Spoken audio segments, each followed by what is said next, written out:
નમસ્કાર દર્શક મિત્રો, આજના એક નવા વિડીયોમાં તમારું સ્વાગત કરીએ છીએ। દર્શક મિત્રો, ભાવનગરની અંદર ખૂબ જ અતિ ભારે વરસાદ પડ્યો, વાદળ ફાટ્યું, ખૂબ જ ધોધમાર વરસાદ પડ્યો। તેના કારણે નદી નાળાઓમાં પાણીમાં પૂર આવ્યા છે, ખૂબ જ અતિ ભારે પૂર આવ્યા છે। દર્શક મિત્રો, તમે અહીંયા વિડીયોમાં જોઈ શકો છો। આગળ તમને એક વિડીયો બતાવું છું, ખાસમ ખાસ બધા લોકો તે ખાસ દર્શક મિત્રો પ્લીઝ તમે તે વિડીયો આખો જોજો, એટલે સંપૂર્ણ 100% સાચી માહિતી આપશું। દર્શક મિત્રો બધા લોકો ખાસ વિડીયો જોજો, જરૂરથી જરૂર જોજો। દર્શક મિત્રો, તમને ચાલો આપણે વિડીયોમાં મોડું નથી કરવું, પહેલા તમને જણાવી દઈએ કે ભાવનગરમાં 10 થી 11 ઇંચ જેટલો વરસાદ પડ્યો છે। ત્યાં આખા શહેરમાં પાણી આખું ભાવનગર જળબંબાકાર બની ગયું છે અને ત્યાં વાહનો પાણીમાં તણાઈ ગયા છે, નદી નાળાઓમાં ખૂબ જ પૂર આવ્યા છે। આ દર્શક મિત્રો તે એકદમ સાચી વાત છે, તમે આગળ વિડીયો જોશો તો તમને એમ થશે ઓ હે ભાવનગરમાં ખૂબ જ અતિ ભારે વરસાદ પડ્યો છે। અને ગુજરાતની અંદર તમને જણાવી દઈએ તો આ લાલ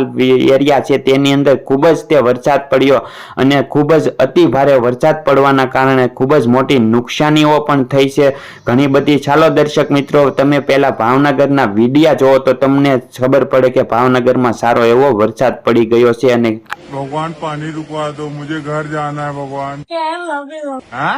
टाइम लगेगा। टाइम क्या लगेगा? टाइम लगेगा।